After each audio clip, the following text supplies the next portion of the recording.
السلام علیکم ورحمۃ اللہ وبرکاتہ۔ الحمد للہ نحمده ونستعینه ونستغفره ونؤمن به ونتوکل علیہ ونعوذ باللہ من شرور انفسنا ومن سیئات اعمالنا من يهده الله فلا مضل له ومن يضلل فلا هادي له ونشهد أن لا إله إلا الله وحده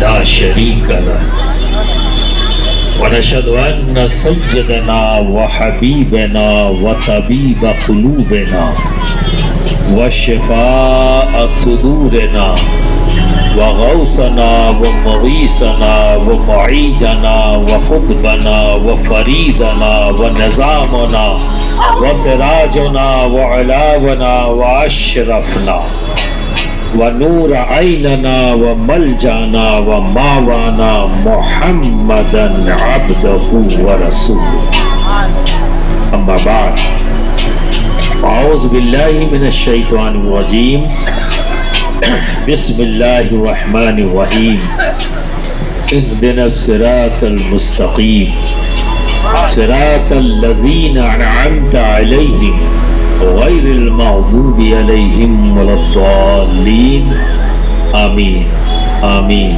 آمین۔ صدق اللہ العظیم وصدق رسوله النبی الامین الکریم ونحن على ذلك لمن الشاہدین والشاکرین والحمد للہ رب العالمین۔ برادران ملت اسلامیہ، آج کی اس پرنور محفل کے لیے میں نے کلام پاک کی اس آیت کریمہ کی تلاوت کا شرف حاصل کیا ہے جسے ایک مسلمان سب سے زیادہ پڑھتا ہے۔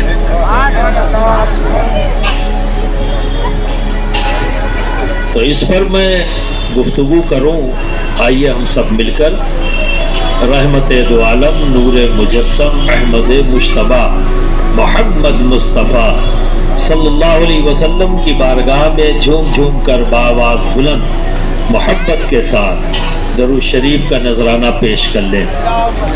اللہم صلی علی سیدنا مولانا محمد وعلی آل سیدنا مولانا محمد مبارک وسلم۔ صلاۃ و سلام علیک یا رسول اللہ یا حبیب اللہ یا حبیب اللہ۔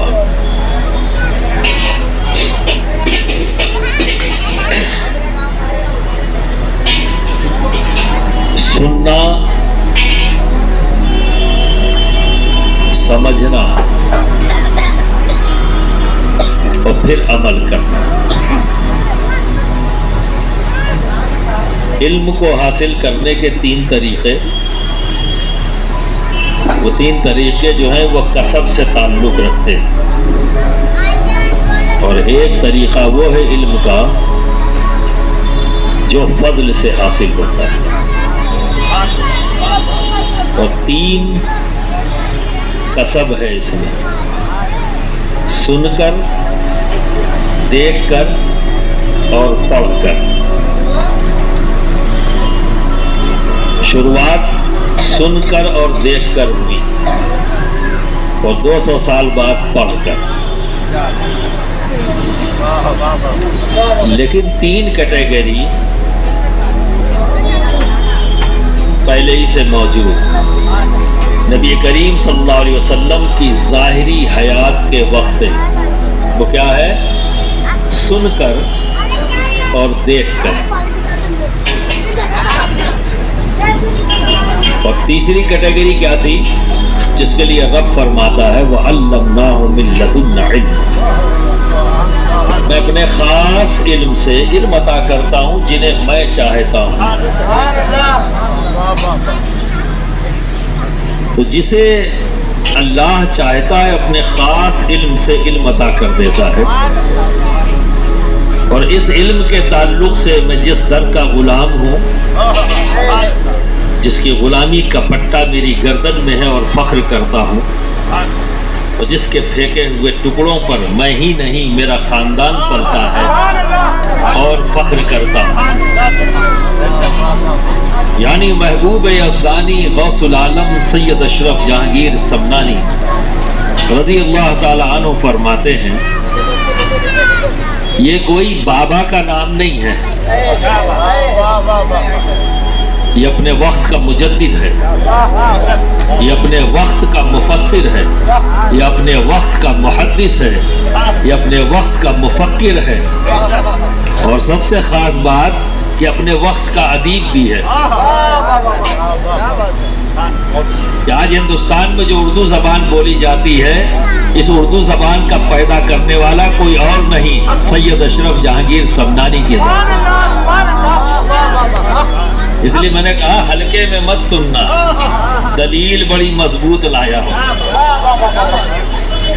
اور آج بھی اہل علم کے نزدیک ایک چیلنج ہے، مخدوم سید اشرف جہانگیر کے علم کا کون تقابل کرے؟ پہلے تو یہ سمجھ لو جو انہوں نے کہا کہ میں اس علم کو جانتا ہوں، اس علم کے بارے میں بھی پتا ہے کہ نہیں؟ کہ آپ نے فرمایا، حضرت سید بدیع الدین زندہ مدار رحمت اللہ تعالی علیہ کی تعریف فرماتے ہوئے کہتے ہیں کہ میں نے علم ہیمیا، سیمیا، ریمیا، کیمیا میں یکتا پایا۔ کسے؟ حضرت سید بدیع الدین زندہ مدار۔ تو اب بتائیے، کوئی تعریفی جملے جب اس انداز میں ادا کرے گا تو اس سے صاف ظاہر ہے کہ وہ خود اس علم کے بارے میں واقفیت رکھتا ہے۔ تو اب آج میں پوچھتا ہوں لوگوں سے، علم ہیمیا کیا ہے؟ ریمیا کیا ہے؟ کیمیا تو سمجھ میں آیا، کیمسٹری۔ تو جس کا جو علم کا کہہ رہا ہے میں ان تمام علم کو جانتا ہوں اور اس میں ایکسپرٹ فلاں ہے، آج کے دن میں ہم وہی نہیں جان پا رہے کہ علم ہیمیا کیا ہے، ریمیا کیا ہے، تو ایسے کے علم سے کس کا تقابل کریں؟ تو علمی اعتبار سے بھی وہ سید اشرف جہانگیر سمنانی فرماتے ہیں، یہ علم لدنی بنا رابطہ تکلم کے حاصل ہو جاتا ہے، اس میں بولنا بھی نہیں ہے، پڑھنا تو چھوڑو، سننا تو چھوڑو، دیکھنا تو چھوڑو، اپنے آپ۔ اور مثال بڑی پیاری دے دی، کیونکہ یہاں کسب نہیں ہے، جو بات کہہ رہے ہیں وہ کیا ہے؟ فضل کی بات، کسب نہیں ہے، یعنی محنت سے نہیں حاصل کیا ہے۔ آج آپ میرے سامنے آئے ہو انٹرٹینمنٹ کے لیے یا کچھ حاصل کرنے؟ سن کر حاصل کرو گے نا۔ جو نہیں جانتے، اس اسٹیج پہ علماء آتے ہیں کس لیے؟ کہ آپ جو نہیں جانتے وہ آپ کو سنائیں، اور جب آپ سنتے ہو تو اس سے علم حاصل ہو جاتا ہے۔ اور ہمارے نبی نے تمام صحابہ کو، اہل بیت اطہار کو جو علم عطا کیا ہے سنا کر ہی تو۔ اس وقت کون سی کتاب تھی جسے نبی پڑھا رہے تھے؟ سنا کر اور دکھا کر۔ تو صحابہ نے کیا کیا؟ جو نبی سے سنا اس پر عمل کیا، اور جو نبی کو کرتے دیکھا اس پر عمل کر لیا، دین پر عمل ہوتا چلا گیا، سن کر اور دیکھ کر۔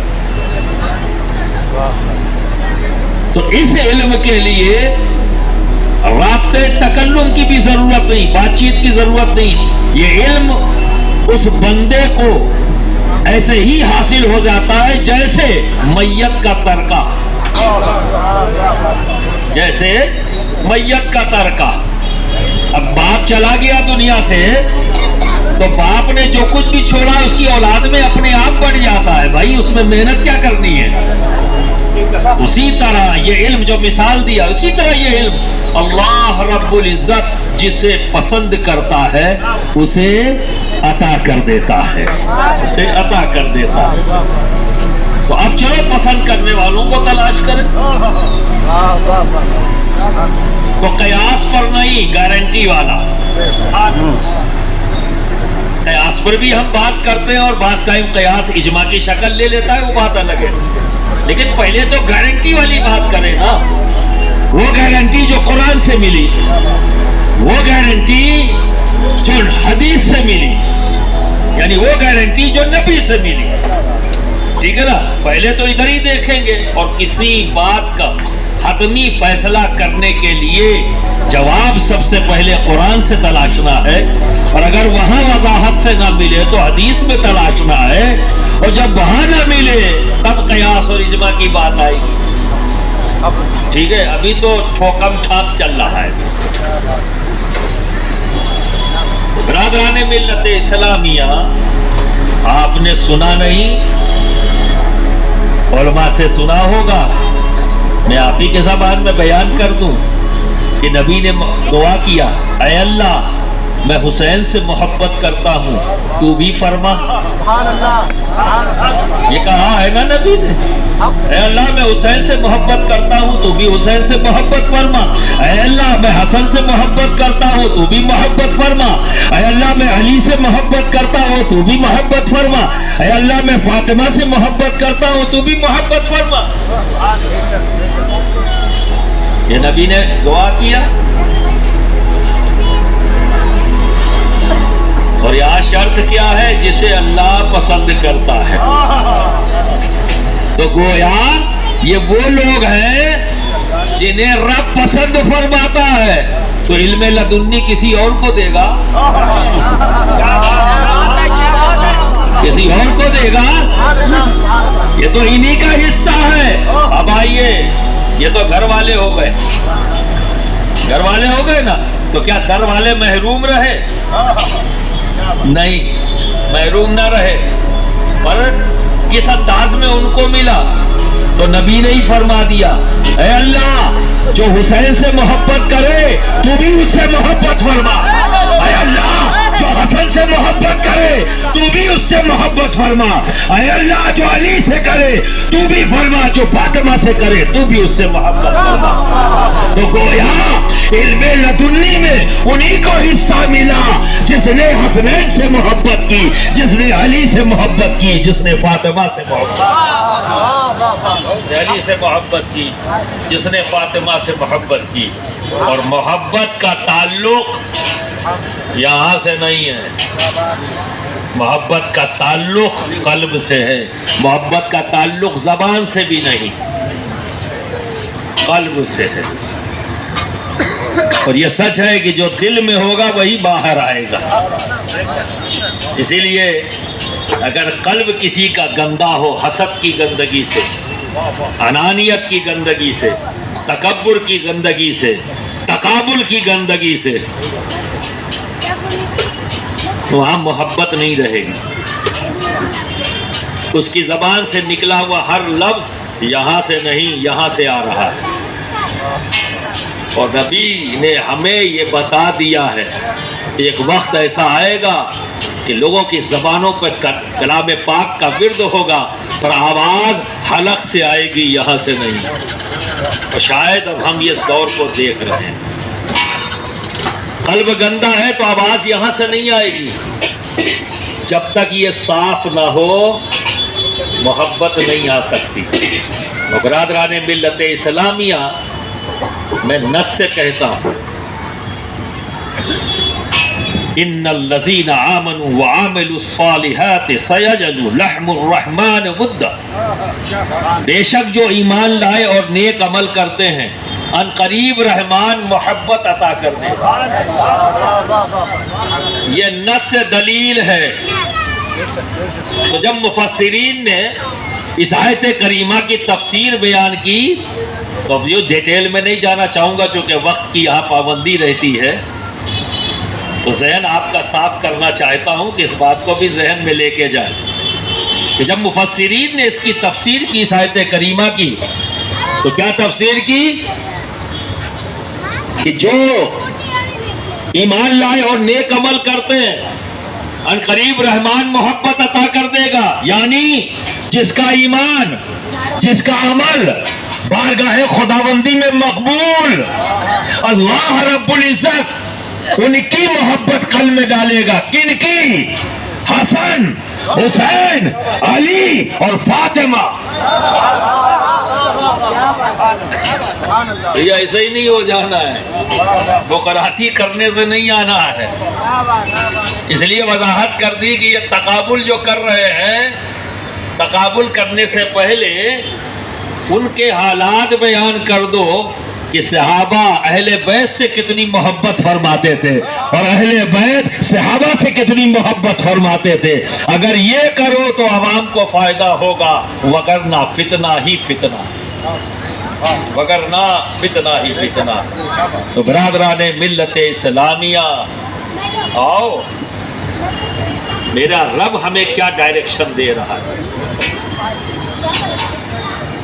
تو اہدنا الصراط المستقیم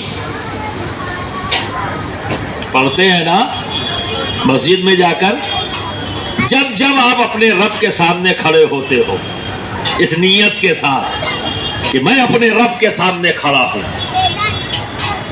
میں اپنے رب کو نہیں دیکھتا پر میرا رب تو مجھے دیکھ رہا ہے. نماز میں اسی انداز کو، اسی نیت کے ساتھ کھڑے ہو. اگر نہیں پتا ہے تو آج سے یہ نیت کر کے کھڑے ہونا کہ جب نماز کے لیے کھڑے ہو تو کس طرح سے کھڑا ہونا ہے، یہ سوچ کر کہ میں اپنے رب کے سامنے کھڑا ہوں.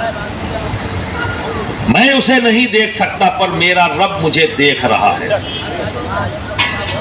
یہ تو عوام کے لیے ہے، پر خواص تو جانتے ہیں کہ جب نماز کے لیے کھڑے ہوں گے تو اسی انداز میں کھڑا ہونا ہے. اور کھڑے ہو کر سب سے پہلے کیا کہا؟ سورہ فاتحہ ہی پڑھیں گے نا. اب اسی سورہ فاتحہ میں جب اس آیت پر آئے تو کیا مطلب ہوا؟ اپنے رب سے یہی تو کہہ رہے ہیں، اللہ مجھے سیدھے راستے پر چلا، یعنی صراط مستقیم عطا فرما، صراط مستقیم پر چلا. یہی کہہ رہے ہیں نا. کس کے سامنے؟ رب کے سامنے. کہاں کھڑے ہو کر؟ مصلی پر. کہاں کھڑے ہو کر؟ مسجد میں جو اللہ کا گھر ہے. ٹھیک ہے، آ گئی بات ذہن میں. اور پھر کیا کہا؟ صراط الذین انعمت علیہم، ان کی راہ پر جس پر تیرا انعام ہے. یہ بھی تو کہا ہے آپ نے. کس کے سامنے؟ اس پر غور کر لیجئے گا بہت ذہن سے. اللہ کے سامنے کھڑے ہو اور وہاں کہہ رہے ہو، اے اللہ مجھے صراط مستقیم پر چلا، ان کے راہ پر جس پر تیرا انعام ہے. تو انعام والے کون؟ انعام والے کون؟ نبیین. یہ میں نہیں کہہ رہا ہوں، اللہ ہی کہہ رہا ہے کہ میرے انعام یافتہ کون ہے؟ نبیین، صدیقین، شہداء، صالحین. یہ کہہ کے آئے ہیں نا. جب آپ نے کہا صراط الذین انعمت علیہم تو کیا آپ کہہ رہے ہیں، اے اللہ مجھے نبیین کے راستے پر چلا، اے اللہ صدیقین کے راستے پر چلا، اے اللہ شہداء کے راستے پر چلا، اے اللہ صالحین کے راستے پر چلا. یہی تو کہہ رہے، کچھ اور کہہ رہے. یہی کہا. اور جب سلام پھیرا تو انکار. پھر تو انکار ہو گیا. سلام پھیرتے ہی انکار. ایسے نہیں ایسے، ایسے نہیں ایسے، ایسے نہیں ایسے. تو جب صدیقین کے راستے پر چلا تو سب سے پہلے ابو بکر صدیق کی طرف ذہن جائے گا. اور جب ادھر گیا تو ہم نے تو یہ دیکھا کہ نبی کے قدم اٹھانے اور رکھنے تک کی نقل کر لی صدیق نے. بیٹھنے کی نقل کر لی، کھڑے ہونے کی نقل کر لی، چلنے کی نقل کر لی. کچھ چھوڑا ہی نہیں. جو دکھا اپنا لیا، جو دکھا اپنا لیا صدیق نے. ٹھیک ہے. اور پھر وہی صدیق منبر پر ہیں، وہی صدیق منبر پر ہیں. اور امام حسن آتے ہیں اور کہتے ہیں، اٹھیے میرے منبر سے، اٹھیے میرے باپ کے منبر سے. تو صدیق اعظم فرماتے ہیں بالکل صحیح کہہ رہے ہیں، نہ یہ منبر میرا ہے نہ میرے باپ کا ہے، یہ تو منبر آپ کا ہے اور آپ کے جد کریم کا ہے، نہ یہ میرا ہے نہ میرے باپ کا، یہ منبر تو آپ ہی کا ہے۔ کیوں نہیں یہ انداز اختیار کرتے؟ اگر انعمت علیہم پر نگاہ ہوتی تو یہ سوال ہی پیدا نہ ہوتا۔ انعمت علیہم پر نگاہ نہیں ہے، اور کسی ولی کی بارگاہ میں یہ صالحین کون ہیں؟ یہ صالحین کون ہیں؟ اس گروہ میں کون ہیں؟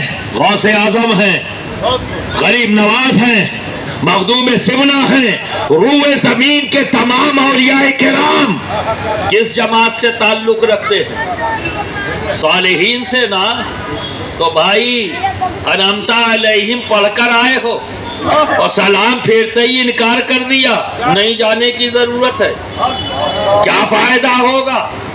یہاں تو یہ کہہ کے آئے ہو ان کے ساتھ چلا، ان کی راہ پر چلا۔ تو جب ہم ان کی راہ دیکھتے ہیں تو چلو بھائی، جن کی راہ پر چلنے کی بات ہے تو دیکھیں وہ اکیلے چلے ہیں یا کسی کے ساتھ چلے ہیں۔ ایسے ہی تو نہیں چل پڑو گے۔ تو صالحین سے مراد اولیاء کرام، ان کے ساتھ چلنا ہے تو یہ دیکھنا ہوگا یہ اکیلے چلے ہیں یا کسی کے ساتھ چلے ہیں۔ تو جب ہم ان کو چلتا ہوا دیکھتے ہیں تو یہ اکیلے ہیں ہی نہیں، ہم نے تو کہیں دیکھا ہی نہیں۔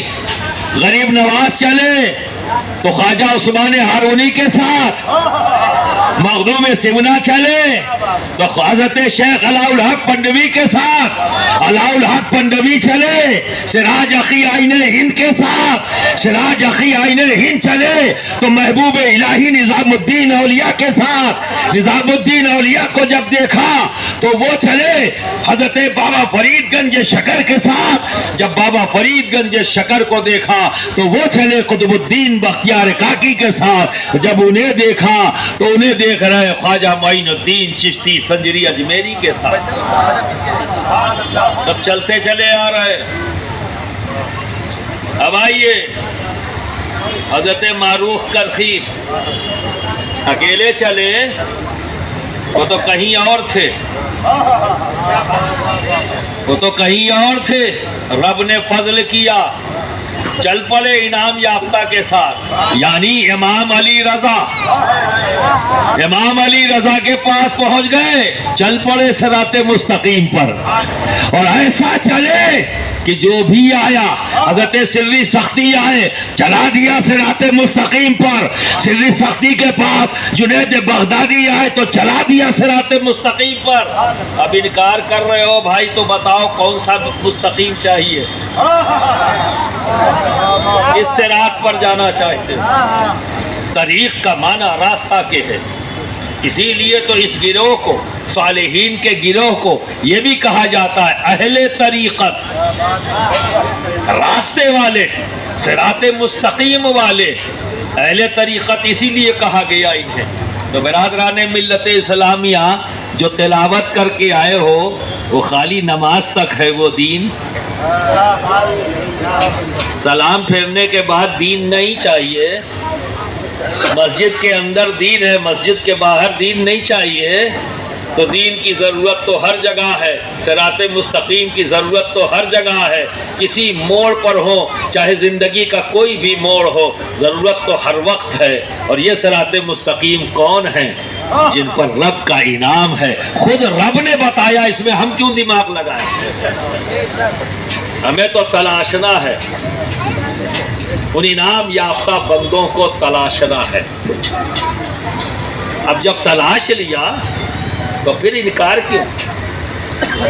اور اس انکار میں چونکہ آپ کا کانسیپٹ کلیئر نہیں ہوتا، جلسوں کو کس انداز میں آپ لیتے ہیں مجھے نہیں پتا، لیکن ان جنرل میری سمجھ میں آیا ہے کہ جلسوں کو آپ انٹرٹینمنٹ بنا کے رکھ دیا، کتنا لہرا کے پڑھے گا وہ سب سے اچھا شاعر اسلام، اور کتنا مائک توڑ کرسی توڑ ہوگا اتنا ہی اچھا خطیب. تو اس کا مطلب یہ ہے کہ آپ سن کر علم حاصل کرنے نہیں آئے، آپ انٹرٹینمنٹ کے لیے آئے ہیں. اور دوست، نیت جیسی ہوگی رزلٹ بھی ویسے ہی آئے گا. اگر دشا بدل جائے تو دشا بدل جاتی ہے، دشا بدل جاتی ہے. تو برادران ملت اسلامیہ، جب دشا بدلتی ہے تو بیوقوفی کے سوالات ہوتے ہیں، یہ سوالات ہوتے ہیں. اور آج کے دن میں تو ایسے انسٹیٹیوٹس کھل چکے ہیں جہاں صرف سوال پڑھائے جاتے ہیں، جواب نہیں، جواب نہیں، اس کی ضرورت ہی نہیں ہے. یہ کیا ہے، یہ کیا ہے، یہ شرک، یہ بدعت، یہ حرام. نہ شرک کی تعریف معلوم، نہ بدعت کی تعریف معلوم، نہ حرام کی تعریف معلوم، فتویٰ دے رہے. جبکہ ہندوستان میں اگر ہم یہ مان لیں کہ 1 لاکھ مدرسے ہیں تو 95,000 کے اندر دارالفتہ نہیں ہے. اگر بہت زیادہ ہے تو 5,000 دارالفتہ ہوں گے جہاں مفتی بیٹھتا ہے، جس کو یہ اختیار ہے فتویٰ دینے کا، جس کی نگاہ ہے. آج دارالفتہ مدرسوں میں نہیں ملتا، لیکن ہر گلی کے نکڑ پر چائے کی دکان دارالفتہ بنا ہوا ہے. ہر گلی کے نکڑ کا چائے کی دکان دارالفتہ بنا ہوا ہے. اور مفتی کیسے؟ وہاں کوئی مستفتی نہیں، سوال کرنے والا وہاں کوئی نہیں، سب کے سب مفتی ہے، فتویٰ دینے والے. اور مفتی کا عالم کیا ہے؟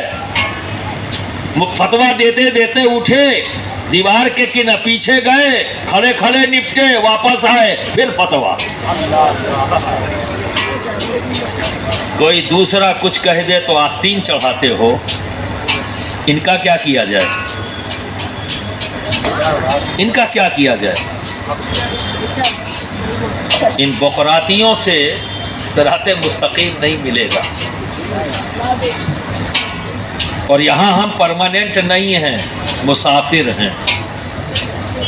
ایک دن ہمیں جانا ہے، اور جس طرف ہمیں لوٹ کے جانا ہے وہ دائمی زندگی ہے، نہ ختم ہونے والی زندگی. اس زندگی میں تو راحت اور تکلیف دونوں ہیں. اگر کسی وقت ہم راحت میں ہیں، خوش ہیں، تو کسی وقت ہو سکتا ہے غمگین بھی ہو جائے. یہاں کیفیت بدلتی ہے، لیکن بعد موت کوئی کیفیت میں بدلاؤ نہیں آئے گا. راحت تو راحت، تکلیف تو تکلیف. یہاں تکلیف کی انتہا موت ہے، وہاں تو موت بھی نہیں آئے گی، وہاں تو موت بھی نہیں آئے گی. ایک ماچس کی تیلی 6 فٹ کے جسم پر، ایک ماچس کی تیلی اس انگلی میں لگا دے تو 6 فٹ کا وجود ہلنے لگتا ہے، اچھلنا کودنا شروع کر دیتا ہے. جبکہ یہ آگ سب سے کم ہلکی آگ ہے. اس کی گرمی زیادہ سے زیادہ 12-13 ڈگری سینٹی گریڈ ہو یا 20 ڈگری سینٹی گریڈ اس کی گرمی. لیکن جہنم کی گرمی میں آپ کو بتاؤں، شاید نہیں معلوم ہو تو سن لو. آگ کی گرمی جیسے جیسے بڑھتی ہے اس کا رنگ بدلتا ہے. سب سے ہلکی ماچس کی تیلی، لکڑی کی آگ اس سے زیادہ گرم، پتھر کے کوئلے کی آگ اس سے زیادہ گرم، گیس کی آگ اس سے زیادہ گرم. جب آپ گرمی بڑھاتے جائیں گے تو رنگ بدلتا جائے گا. پیلی سے لال ہوتی ہے، نیلی ہوتی ہے، لال ہوتی ہے، پھر اور گہرا رنگ. اور جب 5,000 ڈگری سینٹی گریڈ سے اوپر چلا جاتا ہے ٹمپریچر تو آگ کا رنگ گاڑھا کتھئی رنگ کا ہو جاتا ہے. اور جب 10,000 ڈگری سینٹی گریڈ تک گرمی پہنچتی ہے تو آگ کا رنگ کالا ہو جاتا ہے. کیسا ہو جاتا ہے؟ بول دے ذرا، لگے کہ سن رہے ہیں آپ. کیونکہ میں نے تو سوچا تھا کہ ممبرا کے لوگ باذوق ہوں گے، خود سننے والے ہوں گے، لیکن بہت دیر سے ذوق نظر آیا، بڑی دیر تک انتظار کرنا پڑا. بہرحال ہمارا کام ہے میسج پہنچانا. چاہے 4 ہی کیوں نہ ہو، اگر سمجھ کر عمل کر لے تو تقریر کامیاب۔ تو برادران ملت اسلامیہ، جہنم کی آگ کالی ہے۔ کیسی ہے؟ کالی ہے۔ تو منیمم ٹمپریچر جہنم کا تو 10,000 ڈگری سینٹی گریڈ تو پتہ ہی لگ گیا، کیونکہ یہ بتا دیا گیا جہنم کی آگ کالی ہے۔ ایک ماچس کی تیلی کی آگ برداشت نہیں ہوتی، 10,000 ڈگری سینٹی گریڈ کے لیے اپنے آپ کو تیار کرنا، کیا یہ عقل مندی ہے؟ عقل مندی تو یہ ہے کہ اس سے بچنے کا راستہ ڈھونڈنا۔ اسی لیے تو رب کہہ رہا ہے صراط مستقیم۔ اور صراط مستقیم کیا ہے؟ کہ جن پر رب نے انعام نازل کیا، انعام عطا کیا، تو انعام یافتہ بندے صراط مستقیم پر ہیں۔ اور یہ انعام یافتہ بندے کون؟ نبیین، صدیقین، شہداء اور صالحین۔ آج شعبان کا مہینہ ہے۔ برادران ملت اسلامیہ، اب یہاں پر ایک کانسیپٹ اور کلیئر کر دوں۔ موت کو جانتے ہو کیا ہے؟ اکثر لوگ یہی اس فلسفے کو نہیں سمجھ سکے کہ موت اور زندگی کیا ہے۔ موت کسے آئی؟ جسم کو۔ موت آئے گی کس کو؟ جسم کو۔ آپ سمجھ رہے ہیں نا؟ روح زندہ ہے، اور ہمارا وجود مکمل کس چیز سے ہوتا ہے؟ روح سے اور جسم۔ جب دونوں ہیں تو وجود مکمل ہو گیا۔ جس وجود کو لے کر ہم دنیا میں آئے وہ کیا ہے؟ روح اور جسم دونوں میرے ہیں، پر انصاف نہیں کرتے ہم۔ جبکہ اسلام انصاف کرنے کی تعلیم دیتا ہے، کیونکہ اسلام کچھ اور نہیں، سلامتی ہے، سکون ہے، پیس ہے نا، یہی ہے اسلام۔ اور اس کہیں بھی سکون نہیں آ سکتا جب تک کہ جسٹس نہ ہو، انصاف نہ ہو۔ کیا ہم انصاف کر رہے ہیں؟ بالکل نہیں، نا انصافی کر رہے۔ دوسروں کو تو چھوڑ دو، کہاں کہاں نا انصافیاں ہو رہی ہیں۔ میں آپ سے کہتا ہوں کہ آپ غور کریں، آپ غور کریں، آپ اپنے ساتھ انصاف کر رہے ہیں یا نہیں؟ آپ کا وجود مکمل ہے 2 چیزوں سے، روح اور جسم۔ اور کریں، یہ صبح سے لے کر شام تک جو محنتیں ہو رہی ہیں، کوئی دکان چلا رہا ہے، کوئی کاروبار کر رہا ہے، کوئی سروس کر رہا ہے، اور اب جب اس سے پوچھا جاتا ہے کہ بھائی نماز کے پابندی کیوں نہیں کر رہے ہو، کہا وقت نہیں ملتا، ٹائم نہیں ملتا، اس لیے نماز چھوٹ جاتی ہے، نماز نہیں پڑھ پاتے۔ اوکے، آپ کا جواب سن لیا میں نے۔ اب میں آپ ہی سے پوچھتا ہوں، کس کام کے لیے آپ کو وقت نہیں ملتا؟ آخر آپ کیا کر رہے تھے جس کے لیے آپ کو وقت نہیں ملا؟ تو جو وقت آپ نے استعمال کیا ہے اس سے کس کی ضرورت آپ پوری کر رہے ہو؟ جسم کی نا۔ جو آپ کرنسی کماؤ گے دکان سے، مکان سے، کہیں سے بھی، یہ جو صبح سے لے کر شام تک کی محنت اور شام سے لے کر صبح تک کی محنت، اس کے بعد میں آپ کو کیا حاصل ہوگا؟ کرنسی۔ اور اس کرنسی سے آپ کس کا خیال رکھو گے؟ جسم کا۔ اچھا مکان، اس کا تعلق کس سے ہے؟ جسم سے۔ اچھا کپڑا، اس کا تعلق کس سے ہے؟ جسم سے۔ اچھا کھانا، اس کا تعلق کس سے ہے؟ جسم سے۔ اچھا پہننا، اچھی گاڑی، اچھا سوسائٹی، ان تمام چیزوں کا تعلق کس چیز سے ہے؟ جسم سے۔